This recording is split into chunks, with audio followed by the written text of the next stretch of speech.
It's the day after Nebraska's gritty statement victory over the Maryland Terrapins 34-31. And man, oh man, over these past couple hours, I've rewatched the game, looked over the stats, and I've come up with 5 massive nuggets that we learned in yesterday's performance and where the Huskers go from here. So really quick, this is going to be a very honest video. We will talk about everything, trust me. But hey, if you're excited about Nebraska being 5-1, 1 win away from bowl eligibility, I know I am. Hit that like button. And also, if you're a diehard Nebraska fan and are not subscribed, what are you waiting for? We just hit 6 million total views on the channel, the second most viewed Nebraska football channel of all time. And listen, we have the best family on Husker YouTube. This is the only place you can get daily contact on Huskers. It's no brainer, takes 2 seconds. Join this family. Hit that subscribe button. Thank you so much. But without further ado, we have a lot to talk about. We learned a lot from yesterday's performance versus the Maryland Terrapins. A lot of good, a lot of things we need to work on. We will talk about everything, trust me. But I want to get things started with, in my opinion, the biggest storyline from yesterday's victory. We need to give credit where credit is due. We won this game because of one man. Not a member of the coaching staff, not a player on the defense, not a wide receiver, not the quarterback, but because of our running back, Emmett Johnson. He had his best game of his career, and it wasn't particularly close. He put the team on his back. When we couldn't move the football in the second quarter, who stepped up? Emmett Johnson. When we couldn't move the football in the third quarter, who stepped up? Emmett Johnson. When we needed to go all the way down the field in the fourth quarter to seal the game, who stepped up? Emmett Johnson. Officially, 180 rushing yards, 8 yards per carry. He was absolutely, you saw the speed, you saw the explosiveness, you saw the ability to be decisive. The blocking was very much improved. He got involved in the passing attack per usual. He proved that he's a top 5 running back in this conference. I'm incredibly proud of Emmett and the growth that he's shown this season. He's proved that he's a different animal, that when this offense is faltering, that he can step up when it matters the most. And also, you thought yesterday's performance was good? Guess who's on the schedule next week? The Minnesota Gophers. And Emmett Johnson has said all offseason long that he has circled that game down. He's disrespected by Minnesota. He's a kid coming out of that state. He wanted to be offered. He wanted to go play for them, and they never gave him the time of day. So he said, you know what? I'm going to make you pay when we play on Friday night. So you thought Emmett Johnson had a good performance yesterday. Wait for him against the Minnesota Golden Gophers. He's going to put up 200 rushing yards and potentially more. But again, the reason why we won yesterday, Emmett Johnson. But there are a lot of other things that we saw that were good. We will get into all of it. As for the rest of the offense, we got to give credit where credit is due. Offensive line. All the smoke all week long about Raiola, his future, who needs to step up, who needs to be benched, against one of the best defensive lines in all of college football that came into this ballgame averaging 4 sacks per game. They only had 1 against Nebraska's offensive line. Okay, Gunnar Gatula balled out. Rocco Spindler balled out. They created multiple holes in the running game for Emmett Johnson. It wasn't just him. The offensive line played very well too. Really, the only offensive lineman who didn't show up, I mean, guess who? Elijah Pritchett gave up that crucial sack, had a holding penalty in there. He got benched in the fourth quarter for Turner Corcoran, who Turner actually came in and played very well. So the Elijah Pritchett experiment, that looks like it's over. But other than that, the offensive line played very well. Kudos to Raiola. And then also the wide receivers played well. You know, Dylan really wasn't finding them, but they were always open. Dane, he's off the milk carton, had a game-sealing touchdown. He should have had 2. Nyziah Hunter had over 100 receiving yards. He just might be the best receiver on this team. Jacory Barney had a good day. Luke Lindenmeyer had a nice runner to catch on the biggest drive of the game where we ended up sealing it. So overall, the entire offense played very well, besides one man. And that brings us to our second segment. We need to talk about Dylan Raiola because there was a lot of good from yesterday. We'll talk about the good, but there was some bad. We'll start off with the good from Dylan. I was incredibly impressed with his poise. He did not play very well. That doesn't take an expert to find out. Okay, he had 3 interceptions. All of them came in crucial moments, and he could have gave up. He could have had his head down low. He could have lost all of his confidence. And yet, when it mattered the most, and we needed to drive all the way down the field to seal the victory and get a touchdown, he played up to expectations. Okay, Adrian Martinez would have not done that. Casey Thompson would have not done that. But Dylan Raiola, despite having arguably one of the worst games of his career, when in a clutch moment, he played to his 5-star potential. Okay. So kudos to Dylan Raiola getting it done when it mattered the most, because that's what the best quarterbacks do. You might not play the best football in the first quarter. You might not play the best football, at the start of the second half. But when the game gets tight, are you going to be the same player that you were earlier in the ball game, or are you going to become a different beast and elevate your offense? And that's what Dylan did. He had 4 touchdowns on the day. He had a completion percentage of 70%. So again, there's a lot to like from Dylan. But at the exact same time, we need to call a spade a spade. Now, I'm not freaking out like a bunch of other content creators, like a bunch of other radio hosts. I've been on the Dylan Raiola fan club for a very long time now. I believe that he could be a top 10 quarterback in America. I'm hearing people calling for him to get benched. I'm not on that train. Dylan Raiola is the future, okay? And you saw that at the very end of the ballgame when he put it away. But at the exact same time, I was rewatching the game yesterday from the first quarter all the way to the fourth, and I'm asking myself, how is Maryland even in this game? We outplayed Maryland the entire ballgame on offense, defense, special teams. We were better than Maryland. How is this game even close? How is this game even in question?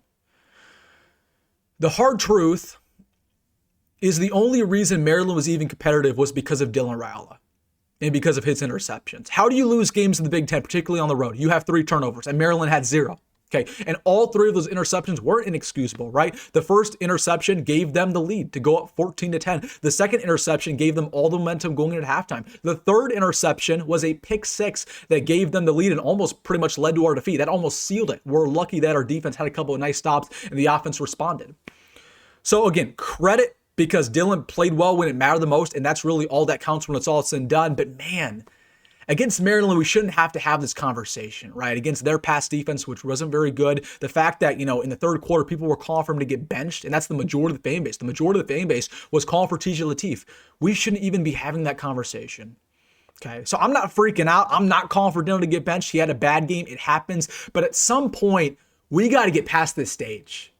Okay, because he had a bad game versus Michigan. He had a bad game versus Michigan State. He didn't play particularly well versus Cincinnati.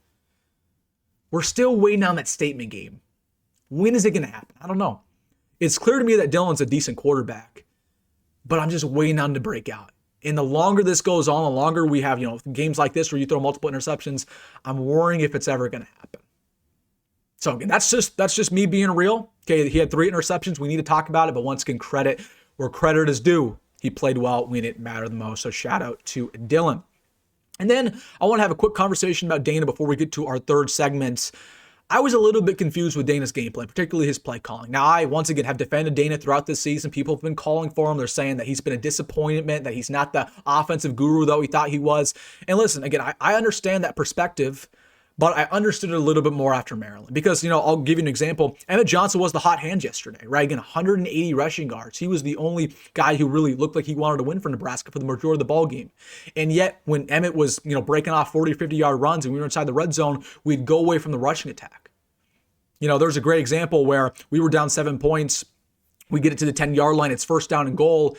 The running game was working all day long, and we completely abandoned it. And we had 3 consecutive passes. We went absolutely nowhere, and we kicked a field goal. So that's my thing around Dana. He says all the time in press conferences that he sticks with what works. If the running game's working, he'll go to it. If the passing game's working, he'll go to it. And yet when the running game's working, he never goes to it, never sticks with it. He goes right back to the passing attack. That's his bread and butter. Okay. So I'm not mad at it. I don't mind him being, an air raid offensive coordinator. That's objectively what it is. Nebraska is top 20 in the country in passing percentage. Like, we are objectively a borderline air raid offense. I'm not mad about that. But when it's not working, you got to go back to Emmett, and that is really what he struggles with doing. But other than that, I thought Dana had a decent game plan. He put up 34 points, so we really can't complain about Dana. And he's done a pretty good job this season, in my opinion. But that's definitely worthy of talking about. Third storyline from yesterday. I don't know if you guys noticed this, but in my opinion, this was arguably the biggest takeaway. There is officially a culture change in Lincoln, Nebraska. I don't know about you. This is just me, but there was no point in yesterday's ball game where I thought we were going to lose. Definitely didn't think we were going to lose going into it. I predicted us to win big, and we didn't win big, but I thought we were going to win. I definitely didn't think we were going to lose at halftime. Even when we were down 31-24, I didn't flinch. I believe Nebraska would win. Okay, and I don't know about you, but I believe not only that I thought we were going to win, the team thought they were going to win the entire time. Okay, that's the difference. It doesn't matter what I think. It matters what the team thinks. And when you look to the sideline and we were down 31-24, there were no heads down low. The coaching staff, they weren't panicking. The players, they weren't panicking. They stuck to the script, they executed, and they got it done. That's the difference. That's different than year one in Matt Rule. That's different than the entire Scott Frost era. Okay, we were in a close game yesterday against a talented team. I don't believe Maryland's the best team in the world. I think when it's all said and done, they're probably going to win 6 games, 7 games, but they're talented. We were in a close game against a talented team on the road, and we could have gave up, and we kept fighting. There is a culture change going on. Okay, the defense, they kept battling. The secondary didn't have a very good game, right? The secondary going into it was number one in America. They gave up 150 passing yards to a true freshman quarterback. Credit to Malik Washington. He's a complete stud, but they kept responding. Donovan Jones had a really bad game, and yet he forced a fumble at the very end of the ball game and ended up coming back, but still, again, he made some plays. Rex Guthrie, he had some bad moments, and then he came back and had a couple massive PBUs, right? Vineyard Shavers had a really good game. Andrew Marshall had a really good game, right? So the defense, while they gave up some points, they gave up a lot of mistakes, they kept battling. That's the mindset of this team. Same deal with Dylan. Dylan could have gave up, and he didn't. He could have gave up after that pick six, that third interception, when everybody's booing him, calling for his head. There were boos in that stadium, and Dylan said, you know what, watch this next drive. And he steal the victory. That's what's different. Okay, that's the culture change. And Matt Rule went on record after the game. He had a quote that was posted by Pete Thamel at ESPN. He said, the perception, the narrative that Nebraska loses close games, that is dead. We do not lose close games anymore. And that was proved yesterday. Kudos to this team. That's the culture change. The best teams in the world, the perfect teams, it's not always going to be a 70-0 blowout. Okay. Ohio State, they won the national championship last year. They were in multiple close games. But the best teams, when the game is tight, they elevate and they believe in their training, in themselves, in their coaches, in their peers. That's what the best teams do. Can you execute in the fourth quarter? Can you execute when the game's tight? Nebraska, they haven't done that in the past. They did it yesterday. That is a huge development for this team. All right, let's talk about the studs and the duds from yesterday. This is going to be a very honest segment, so buckle up. Studs. We'll start off with the studs. Emmett Johnson, of course, he gets his stud nod, had 180 rushing yards, put the team on his back. Nyziah Hunter had 125 receiving yards, 2 touchdowns, had that screen pass that went all the way for a touchdown. He's arguably the best receiver on this team. I just think we need to give Nyziah Hunter a little bit more love. All the hype around Dane, all the hype around Jacory, that's granted, that's deserved. But Nyziah is somebody who just puts his head down every single week. He's not the flashiest player in the world, and yet constantly, he's the one who's receiving this. He's getting the most receiving yards on this team, making the biggest plays, in the passing game. So credit to Nyziah Hunter. Williamson area had a really big game. I don't believe he had a sack on the day, but he had multiple pressures. He was really the only guy who can get pressure on Malik Washington consistently. Marcus Watson-Trent had 6 tackles. He's officially off the milk carton. Marcus Watson-Trent didn't do anything all year, and then he got benched last week. He comes back this week with a different mindset, and he plays really, really well. I thought entirely the linebacker core played great yesterday, whether it was Vincent, whether it was Marcus Watson-Trent. Buda Wright had his moments in there. Zamakola as well. So linebackers I thought played really well, but I was impressed with that when it comes to Marcus Watson-Trent. Kenneth Williams. Shout out to Kenneth Williams. That was my guy all off season long. I told you guys in the spring, this is my hidden gem. A lot of people did not know Kenneth Williams' names a couple months ago. I said, watch out for this walk-on running back because he's the fastest running back on this team. He's going to make an impact on special teams in both the kick return and the punt return department. And he did, man. He had an 85-yard return that really was the reason why Nebraska got back in this ball game. So shout out to Kenneth Williams, and he also earned a scholarship. So again, I've been hyping up that guy for a very long time. I'm proud of him, and he absolutely deserves it. As for the duds, we got to be honest here.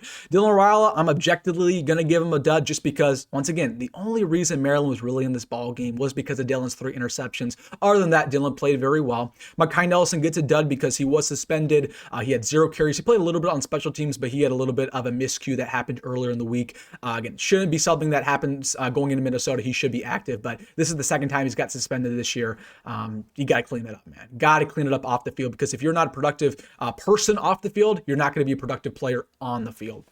Cameron Lenhard, he gets a dud. He was on the milk carton, had 0 tackles on the day. He was starting once again, had, I believe, over 30 snaps and still had 0 tackles. Archie Wilson gets a dud because he had 1 punt for like 20 yards, and that was awful. That was crucial. It came at a crucial moment. Elijah Pritchett gets a dud because he got benched and gave up our only sack of the ball game. And I just say John Butler gets a little bit of a dud because I just don't believe our secondary was incredibly prepared for this ball game. Once again, credit to Malik Washington, credit to the receiver core, even the running back core. They played pretty well. Entirely the offense for Maryland. They got some weapons over there. But listen, John Butler, the fact that we gave up 31 points to Maryland, really? And we had a lot of mistakes on defense when it comes to penalties as well. I believe we had 6 penalties for 50 yards total in this ball game. So John Butler just gets a little bit of a dud, but not really a big deal. All right, the big question. We're 5-1. Man, it feels good. And it hasn't been pretty. The Cincinnati game was definitely not pretty. That turned out to be a really good team. Michigan State, that game was not pretty. That's a really bad team that we barely beat. Maryland, we don't know how good they are, but we barely beat them. So again, the games this year have not been incredibly awesome when it comes to, blowing out Big Ten opponents. But a win's a win's a win. And like we always say on the channel, I'm never going to apologize for a victory in this conference because there's talent everywhere. There's good coaching everywhere. It's tough to win on Saturdays. And winning close game matters, okay? It definitely does. Okay, we have a lot of work to do, especially going in Minnesota. That's a tough team. But I'm proud of this team for battling, man. Nobody's going to remember what the game was like 10, 20 years down the line. They're going to remember if we won or not, and we won. Okay. But with that being said, we have a test next week. And I'm on record of saying this. If we play like we did yesterday on Friday versus Minnesota, we will lose. Minnesota will take advantage of that. They are a very well-coached team. PJ Fleck has our number. We've not beat that team since 2018 in Scott Frost's first year. Matt Rhule lost in his first year at Nebraska. We have a bad tendency of going into Minneapolis and losing. That fan base hates us for whatever reason. Minnesota fans absolutely hate us. They're going to be loud. They're going to be rowdy. And also, it should be noted that Matt Rhule last year, we were also 5-1. And we had 6 games to clinch bowl eligibility, and we proceeded to go 1-5 and ended the year 6-6. We have a bad tendency, at least with Matt Rhule, to really slow down in October and November and start and end really cold. So I said all that to say this. We have a lot of curses to break, and we need to improve. Again, the main 3 things that I'm looking out for that we need to improve as the week progresses, you got to fix the turnovers with Dylan. If in order to beat Minnesota, you can have 0 turnovers on the day. You got to win the battle of the turnovers. Number 2, the run defense has to improve. I believe that Maryland, they average over 4.5 yards a carry against us. They have one of the worst rushing offenses in America. That was really unacceptable. And also the offensive efficiency has to get better in general inside the red zone, 3rd and 4th downs. If you can do that, I believe we're going to beat Minnesota. But again, it's definitely going to be a tough ball game, but we got to limit all the mistakes, particularly with the turnovers and the penalties, because that's really what killed us yesterday. Overall, enjoy the victory. It's hard to get these. We're probably going to be ranked today. I'm recording this before it gets announced. It gets announced, I believe, at 1 o'clock Central. We're going to be ranked. If we're not ranked, we're going to be around 26 or 27. I believe we should be ranked. It doesn't even matter whether we should or we should not be. Okay. I know some people are going to say, oh, Nebraska doesn't deserve to be ranked. It doesn't matter. I want us to be ranked. Why? Maybe not because we deserve it, but because, in my opinion, it's important for this team to get the spotlight on them as quick as possible, to get used to it. Okay. Because when we're good, when we're competing for Big Ten titles, when we're competing maybe for national championship down the line, this team is going to be ranked every single week. Okay. So it's nice to be under the radar, but in the words of Rex Ryan, screw that. The best teams get used to expectations. Okay. The best teams get used to the spotlight. The best place to be is when the critics are on you, when the expectations are hard. Okay. Because it's always going to be like that going forward. So hopefully we are ranked going to Minnesota, and the boys face that pressure and they face those expectations. And instead of crumbling like we have in the past, we rise up. And my main thing going to Minnesota, this is a rivalry game, man. This is personal. We hate those Golden Gophers, and they hate us. And we have a bad tendency of losing them. We are the better team on paper. We'll talk about it all week long. We have a better coaching staff. I'm not asking not only for Nebraska to win next week, but I'm tired of these close wins. I don't know about you, but I'm tired of these close wins. For crying out loud, can we get a statement win? Friday night national television versus Minnesota. You got to clean up a lot. You got to clean up the trenches. You got to clean up Dylan's play. You got to go in there with a great game plan. Emmett Johnson has got to do what he's been talking about all offseason long. But please, show that you are worthy of being in talks around 10, 11 wins. Because I'm looking at my schedule right now. Nobody can stop us. Nobody's going to stop us. Our schedule is easy. Penn State's crumbling. We got, Northwestern after Minnesota. USA, it's going to be a tough ball game. But after that, UCLA, we should still beat UCLA. Iowa, we should beat Iowa. Again, you just go down the line. We control our own destiny. We could very well win out. So if you think that we can but still win 10 games, 11 games, I'm not only looking for a victory next week. It's got to be the statement game. It's got to be. Because at some point, that statement game is never going to happen. I still have very high expectations. I still believe we're going to win 9 games. But please, prove to me that you can do it. It's more than just winning. It's about a standard, as Matt Rhule likes to say. We should have beat Maryland by 30. We should have beat Maryland by 30. I'm happy that we won. I'm happy that we won a close game. We should have won by 30. Do it next week versus Minnesota. Let's get going. It's a rivalry week. This is personal. Let's get it going, man. I'm excited about it, but we have a lot to improve. All right, guys, let me know your thoughts down below. Hey, if you made this far, hit that like button and subscribe. Comment all your thoughts once again. Go Big Red. Go Matt Rhule. See you in the next one. And also, thank you for 6 million views on the channel. That means a lot to me. Best family on Husker YouTube.